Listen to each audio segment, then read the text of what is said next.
வணக்கம். எஸ்.ஜே. மாந்திரீகம். இந்த மாந்திரீகத்தில் ஆகர்ஷணமை செய்யும் ரகசியம். ஆகர்ஷணம், ஆக்ரூடனம், ஆக்ரோஷனம். இந்த மையை எதுக்காக செய்யணும்னு கேட்டீங்கன்னாக்கா, ஒரு தெய்வ சக்தியை நாம் உடலுக்குள் வர வைப்பது. இல்லை, நாம் உடம்பில் இருக்கக்கூடிய சில தெய்வ சக்திகள் இருக்கும். குறி சொல்கிறவங்க, மாந்திரிகம் செய்கிறவங்க, இல்லை இஷ்ட தெய்வம், குலதெய்வம், இப்படி அந்த தெய்வத்தை வச்சு மாந்திரிகத்தை செய்யவும், அந்த தெய்வ சக்தியை சில மாந்திரிகர்கள் உடலில் இருந்து வெளியில் போகிற அளவுக்கு கட்டு போட்டுருவாங்க.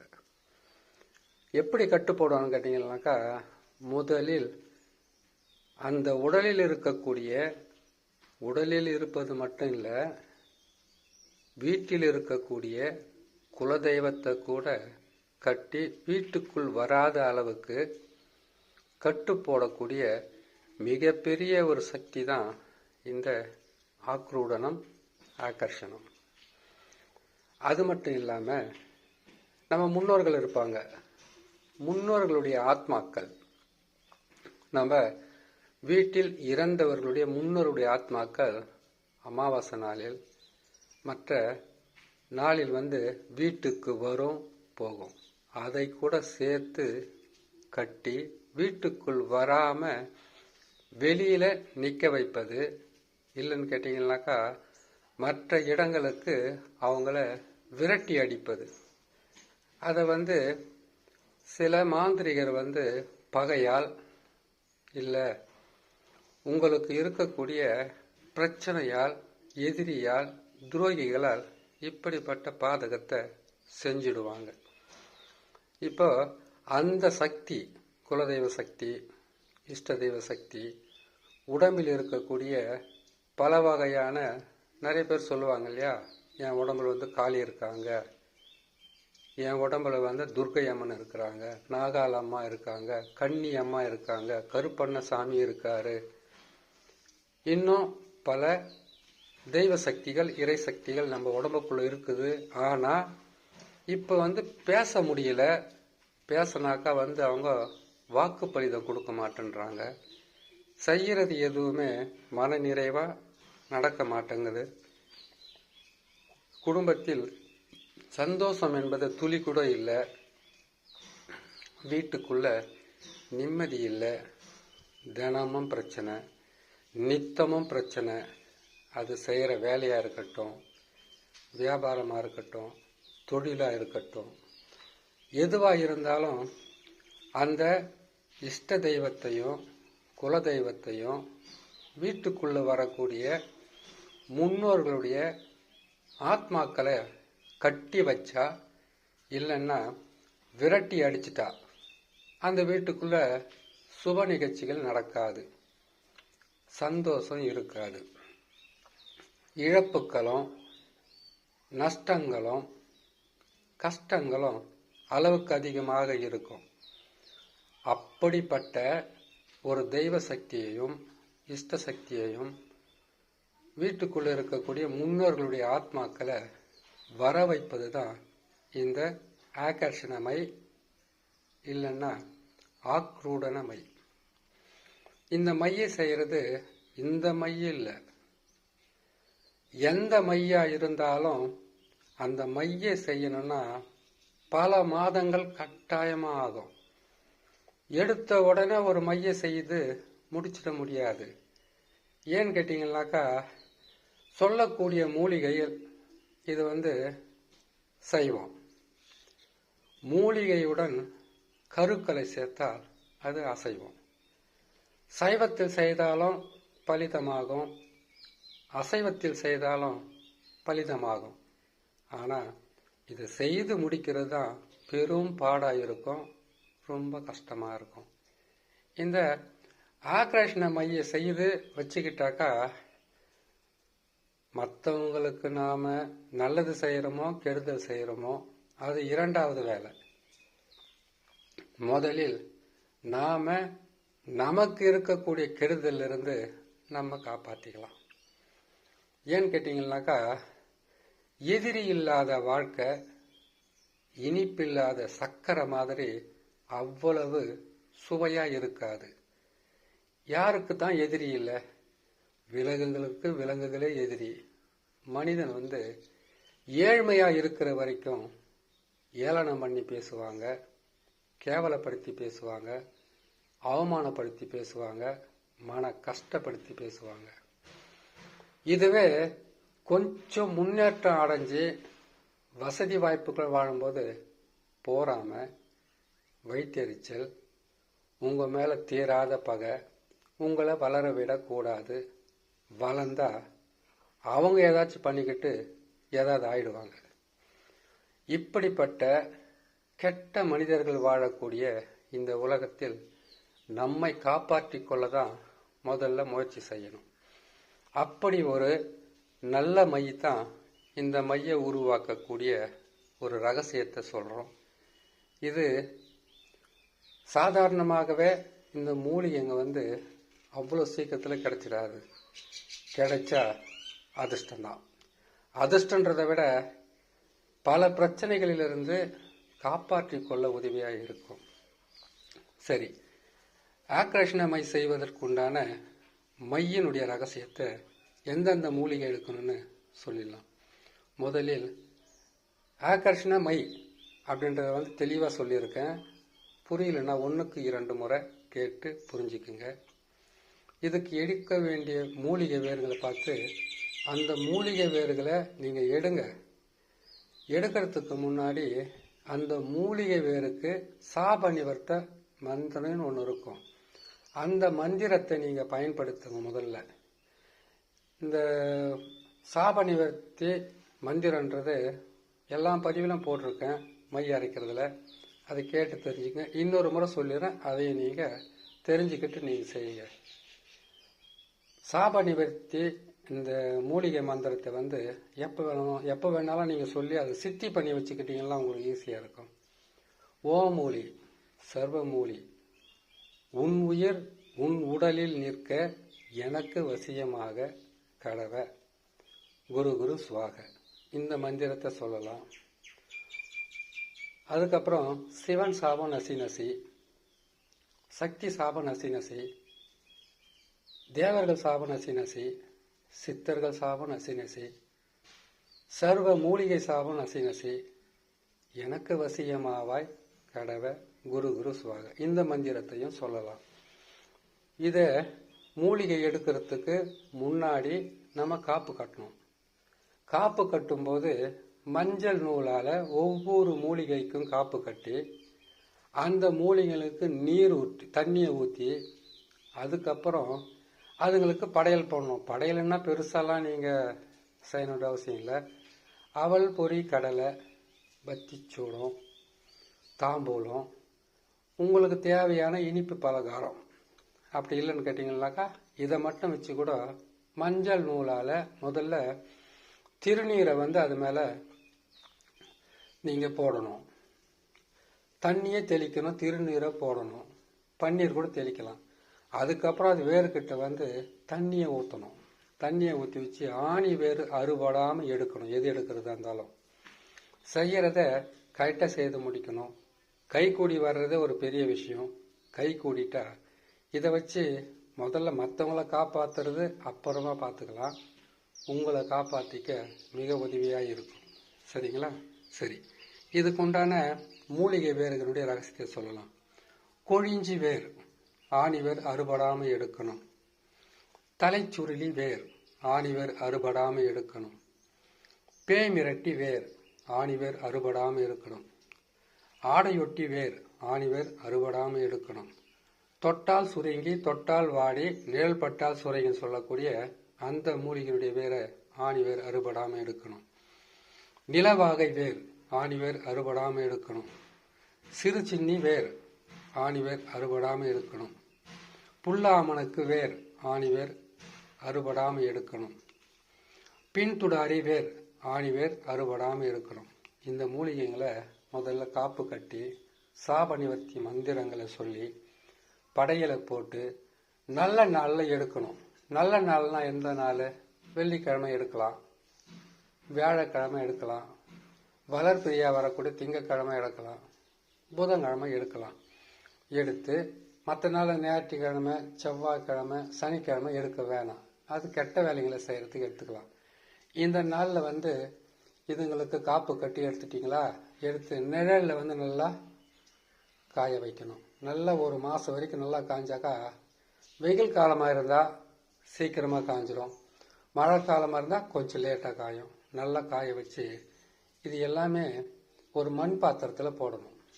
மண் பாத்திரத்தில் போட்டு கற்பூரம் இருக்கு இல்லையா, கற்பூரத்தை போட்டு கூட தர்ப புள்ளியும் போடணும். தர்ப புள்ளியும் இந்த மூலிகை வேர்கையும் போட்டு கற்பூரம் போட்டு எரித்து சாம்பல் ஆக்கிக்குங்க. அதுக்கப்புறம் அஞ்சனக்கல், எல்லா வகையான மைய அரைக்கிறதுக்கும் இந்த வாசனை திரவியங்கள் கட்டாயம் தேவை. வாசனை திரவியங்கள் கேட்டிங்கனாக்கா புணுக்கு, ஜவ்வாது, அதுக்கப்புறம் கோராசனம், கஸ்தூரி, அதுக்கப்புறம் நம்ம கஸ்தூரியோட சேர்த்து வாசனை திரவியம் சொல்ல சந்தனத்தை சேர்த்துக்கலாம். அதுக்கப்புறம் சென்ட்டு அது போட்டுக்கலாம். அதோட குங்குமப்பூ சேர்க்கணும். இதெல்லாம் நீங்கள் நிறைய சேர்க்கணுன்ற அவசியமெல்லாம் கிடையாது. உங்களால் முடிஞ்சது, ஏன்னாக்கா இது அதிகமான விலையாக இருக்கும். அதனால் உங்களால் முடிஞ்ச அளவுக்கு வாங்கி அதை சேர்த்துக்குங்க. சேர்த்துக்கிட்டு இதை ஒரு நல்ல நாளில் பிரம்ம முகூர்த்தத்தில் அரைக்கணும். மையங்களை அரைச்ச உடனே இந்த மையங்களை அரைக்கிறதுக்கு அஞ்சனா கல் வாங்கிட்டு வரீங்க இல்லையா, அப்போ அஞ்சனா தேவியினுடைய மந்திரத்தை சொல்லணும். அஞ்சனா தேவியினுடைய மந்திரம் இந்த பதிவை பார்க்குற ஒவ்வொருத்தருக்கும் முன்னாடியே போட்டிருக்கேன். அதை நீங்கள் கேட்டு அந்த மந்திரத்தை சொல்லிக்கோங்க. சொல்லிட்டு பிரம்ம முகூர்த்தத்தில் நீங்கள் ஆரம்பிக்கிறீங்க. ஆரம்பித்து அதை அரைச்சி நீங்கள் என்ன பண்ண பதப்படுத்துறதுக்கு மண் பாத்திரத்தை ஒன்று வாங்கிக்கோங்க. அது மேலே மூடியும் வாங்கிக்கோங்க. 3 கலர் நூல் வாங்கி அந்த மண் பாத்திரம் பூரா சுற்றிட்டு அந்த மேலே மூடக்கூடிய அந்த மூடியிலும் சுற்றி என்ன பண்ணி அதை பதப்படுத்தணும். பதப்படுத்தி கொண்டு போயிட்டு இந்த மையக்கெல்லாம் உயிரூட்ட சக்தின்னு ஒன்று இருக்கும். அந்த உயிரூட்டக்கூடிய சக்தின்றது எங்கேயும் கிடைக்காது, மயானத்தில் தான் கிடைக்கும். சர்வமும் நம்மளுடைய சிவபெருமான் கிட்ட அடக்கன்ற மாதிரி அங்கிருந்து தான் நம்மளால் சக்திகளை பெற முடியும். ஏன்னு கேட்டிங்கனாக்கா, மனிதர்கள் இறப்பது சகஜம். அதில் தெய்வ சக்தி, கெட்ட சக்தி, இப்படியெல்லாம் ஆக்ரோஷ சக்தி, கொடூர சக்தி இதெல்லாம் அங்கிருந்து தான் வரும். அப்படி நீங்கள் அங்கே வச்சுட்டு 48 நாள் ஒரு மண்டலம் அதுங்களுக்கு மந்திரத்தால் சொல்லி அதுக்கு உயிர் ஊட்டுவதும், இல்லை எலுமிச்சை பழம், கல்யாண பூசணிக்காய், இல்லை கோழி போன்ற பலி கொடுத்து அதை உயிர் சக்தியை எடுக்கிறதும் பல வழி இருக்குது. உங்களால் முடிஞ்சுதான் நீங்கள் செய்துக்கலாம். ஏன்னு கேட்டிங்கன்னாக்கா, எதை செய்யறதா இருந்தாலும் அதில் அதிகப்படியான உழைப்பு இல்லாமல் எதையும் வெற்றி காண முடியாது. அதிகப்படியாக உழைப்பே இருந்தாலும் ஒரு சிலருக்கு இந்த மை உங்களுக்கு கை கூடலைன்னா ஒன்றும் செய்ய முடியாது. கை கூடணும், கடுமையாக உழைக்கணும். சாதாரணமாகவே வெற்றி பெற முடியாது இந்த உலகத்தில். அப்படி இருக்கும்போது 48 நாள் மயானத்தில் புதைச்சி வைக்கிறது. மயானத்தில்னா எங்கே தான் புதைக்கிறதுனாக்கா, மயானம் என்பதே கேட்டிங்கன்னாக்கா மனிதர்களுடைய ஆத்மாக்கள் நிறைந்து இருப்பது தான் மயானம், ருத்ரபூமி. அந்த ருத்ரபூமி என்ன பண்ணணும் கேட்டிங்கனாக்கா, எரிமேடையில் புதைக்கலாம். ஆனால் இதில் இருக்கக்கூடிய ரகசியம், எரிமேடையில் நீங்கள் புதைக்கிறீங்கனாக்கா அதை நீங்கள் எடுக்கும்போது அங்கிருந்து கொஞ்சமாவது சாம்பல் எடுத்து அதனோட சேர்க்கணும். அப்படி சேர்த்தா அந்த சாம்பலில் கேட்டிங்கனாக்கா ஒரு ஆத்மா 2 ஆத்மா இருக்காது. எத்தனை பேர் இறந்துருக்காங்களோ அத்தனை பேருடைய ஆத்மாக்கள் உங்கள் கூட வர ஆரம்பிக்கும். அதை உங்களால் அவங்களோட ஈடு கொடுத்து எல்லா வகையும் செய்ய முடியும்னாக்கா நீங்கள் அதை எடுத்துக்கலாம். அப்படி உங்களுக்கு பயமாக இருக்குன்னு கேட்டிங்கன்னா, மயானத்தில் ஒரு மயானம்னு இருந்தால் 4 மரம் இருக்கும். அதில் அந்த மரத்தினுடைய நிழலில் நீங்கள் போய் புதைச்சி வைக்கலாம். புதைச்சி வச்சுட்டு அதை 48 நாள் வரைக்கும் எலுமிச்சை பழம், கல்யாண பூசணிக்காய், முடிஞ்சால் உங்களால் கோழியெல்லாம் பலி கொடுத்து, கடைசி அன்னைக்கு கட்டாயமாக கோழி பலி கொடுக்கணும். இல்லை ஆரம்பத்தில் கூட கொடுத்து கடைசியில் ஒன்று கொடுத்துட்டு எடுத்துக்கலாம். இது செய்து முடிச்சுட்டு அந்த மையை நீங்கள் பதப்படுத்தி எடுக்கிறீங்க. அது முதல்ல உங்கள் உடம்புல இருக்கக்கூடிய தெய்வ சக்திகளை விளக்கியிருக்காங்க இல்லையா, அந்த மையை வச்சுக்கிட்டு உங்களுடைய தெய்வத்துக்குன்னு ஒரு மந்திரம் இருக்கும். குலதெய்வத்துக்குன்னு கேட்டிங்கனாக்கா இப்போ முனீஸ்வரன் இருந்தாக்கா அவருக்கு ஒரு மந்திரம் இருக்கும், காட்டேரி இருந்தால் அதுக்கு ஒரு மந்திரம் இருக்கும். இல்லை உங்கள் வீட்டில் இருக்கக்கூடிய முன்னோர்கள், அதாவது கேட்டிங்கனாக்கா முன்னோருடைய ஆத்மா வராமல் இருந்தால் கூட வீட்டில் சுபிட்சம் இருக்காது, நிம்மதி இருக்காது. அப்படி இருக்கும்போது அந்த ஆத்மாக்களை வர வைக்கிறதுக்கு நீங்கள் வீட்டில் கேட்டிங்கனாக்கா குலதெய்வத்தை முதல்ல வணங்கணும். குலதெய்வத்தை வணங்கிட்டு வீடு ஃபுல்லாக பார்த்தீங்கன்னாக்கா பசுமாட்டு கோமியத்தை தெளிக்கணும். இது ஒரே நாளில் செய்யணுமா, இல்லை 8 நாள் செய்யணும். நீங்கள் கேட்டிங்கன்னாக்கா குலதெய்வத்தை வணங்கிட்டு வர்றீங்க. குலதெய்வத்தை நீங்கள் பூஜை போட்ட உடனே உங்களுக்கு உண்டான அந்த குலதெய்வத்துக்கு உண்டான கட்டை நீங்கள் உடைக்கிறீங்க. இந்த மையை செய்ததுக்கு அப்புறம் தான். அதுக்கப்புறமா இந்த மையை வச்சு எப்படி நம்ம பயன்படுத்துறதுன்னு கேட்டிங்கனாக்கா, பெண்ணாக இருந்தால் இடது பக்கம் புருவத்தில் அந்த மையை வைக்கணும். ஆணாக இருந்தால் வலது பக்கத்தில் இருக்கக்கூடிய அந்த புருவத்தில் மை வைக்கணும். ஏன் 2 பக்கம் வைக்கக்கூடாதுங்களா? தாராளமாக வச்சுக்கோங்க. மை வேஸ்ட் ஆகக்கூடாதுன்னு தான் சொல்லுவோம். ஒரு பக்கம் வச்சாவே உங்களுக்கு நல்லா வேலை செய்ய ஆரம்பிக்கும். சரி, ஏன் நெத்தியில் வைக்கக்கூடாதுன்ற கேள்வி வரும். வைக்கலாம். நீங்கள் மையை வச்ச உடனே உங்களுடைய எதிராளிங்க இருக்காங்க பார்த்தீங்களா, இவங்க எதை செஞ்சுருக்காங்கன்னு கண்டுபிடிச்சிருவாங்க.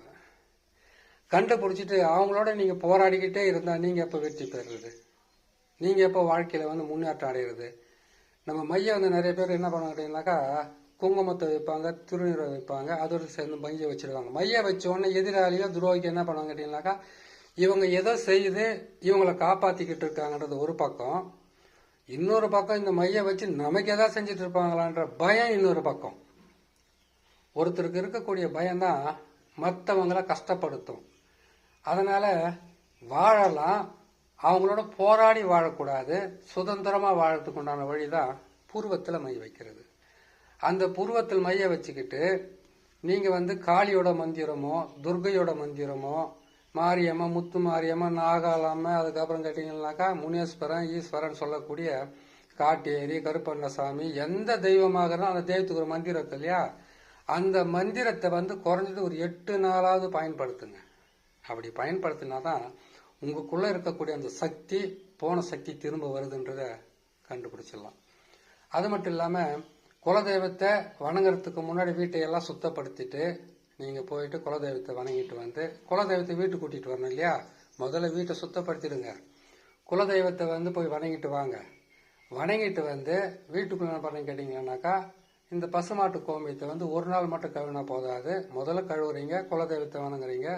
ரெண்டாவதாக வீட்டுக்குள்ளே பார்த்தீங்கன்னாக்கா, நீங்கள் 8 நாளைக்கும் பசுமாட்டு கோமியத்தை விடிய காலம் எந்திரிச்சு தெளித்து வீடையெல்லாம் சுத்தப்படுத்தி தினமும் குலதெய்வத்தினுடைய மந்திரத்தை சொல்லி உங்களுடைய முன்னோர்களுடைய ஃபோட்டோ இருக்கு இல்லையா, அந்த ஃபோட்டோ எல்லாம் வடக்கு பக்கம் பார்க்குற மாதிரி வச்சு அவங்களுக்கு படையலை போட்டு அவங்களுக்கு உண்டான அந்த இது செய்யணும். நீங்கள் நம்ம படையல் போடுவோம் இல்லையா, படையலை போட்டு அதுக்கு உண்டான பரிகாரத்தை செய்துட்டு வந்தீங்கன்னாக்கா அவங்களுடைய ஆத்மாக்களும் வரும். உங்கள் உடம்புலிருந்து ஒரு சக்தி வெளியில் போகுதுனாக்கா அதை எதிர்க்கக்கூடிய ஒரு துஷ்ட சக்தி உடம்புக்குள்ளே வந்தால் தான் அந்த சக்தியை வெளியில் அனுப்ப முடியும். இந்த மையை நீங்கள் பயன்படுத்தும் போது உங்களுடைய மந்திரங்களை சொல்லும்போது ஆரம்பத்தில் உடல்நல சரியில்லாமல் போகும், மனநல சரியில்லாத போகும், கஷ்டத்துக்கு மேலே கஷ்டம் வரும். ஏன்னு கேட்டிங்கன்னாக்கா, உங்கள் உடம்புல இருக்கக்கூடிய அந்த துஷ்ட சக்தி செய்யக்கூடிய சதி வேலையாக இருக்கும். அதுக்கப்புறம் 8 நாள் செய்யும்போது உங்களுக்கு ஒவ்வொரு நாளும் கஷ்டங்கள் அதிகமாகுதுன்னு கேட்டிங்கனாக்கா உங்களை விட்டு விலகி போகுதுன்னு அர்த்தம். அதுக்கப்புறமா என்ன ஆகுன்னு கேட்டிங்கனாக்கா, அது வெளியில் போன உடனே இந்த தெய்வ சக்தியும் நீங்கள் கும்பிட்ட சக்தியும் உங்கள் வீட்டுக்குள்ளே வந்துடும். கொஞ்சம் கொஞ்சமாக குணமாகும். ஒரு சிலருக்கு வருஷ கணக்கில் தொல்லை இருக்குனாக்கா 27 நாள் இல்லை 48 நாளுக்குள்ளே உங்கள் வீட்டுக்குள்ளே நிம்மதியும் சந்தோஷமாக வர்றது சேரத்துக்கு ஆரம்பிக்கும். இந்த மந்திரத்தையும் இந்த மையம் செய்து உங்களுக்கு உண்டான பாதுகாப்பை முதல்ல செஞ்சுக்குங்க. ஏன்னு கேட்டிங்கனாக்கா, நீங்கள் நல்லா இருந்தால் தான் உங்கள் குடும்பத்தை காப்பாற்ற முடியும். உங்கள் குலதெய்வமோ இஷ்ட தெய்வமோ உங்கள் முன்னோருடைய ஆத்மாக்களை வீட்டுக்குள் வந்தால் தான் உங்களால் வாழ முடியும். இந்த மைய செய்து உங்களுக்கு உண்டான சைவ முறையிலே நீங்கள் பயன்படுத்தலாம், அசைவ முறையிலையும் பயன்படுத்தலாம். இதுக்கு உங்களுக்கு தேவை உங்கள் குலதெய்வத்தினுடைய மந்திரம், நான் சொல்லியிருக்கக்கூடிய இந்த மூலிகை சாபனை வச்சு மந்திரங்களும், நீங்கள் எந்த தெய்வத்தை வணங்குறீங்களோ அந்த தெய்வத்தினுடைய பேர் இல்லைனாக்கா அவங்களுடைய மந்திரங்களை பயன்படுத்தி மிகச்சிறந்த வெற்றியை நீங்கள் காணலாம். உங்கள் வீட்டுக்குள்ளே துஷ்ட சக்திகள் வெளியில் போயிட்டு உங்களுடைய குலதெய்வமோ இஷ்ட தெய்வமோ உங்கள் முன்னுடைய ஆத்மாவை வீட்டுக்குள்ளே வர வைக்கலாம். இதை நீங்கள் செய்து நல்ல நிலையில் நீங்கள் வாழுங்கன்னு சொல்லி இன்னொரு நல்ல பதிவில் நான் சந்திக்கிறேன். நன்றி, வணக்கம்.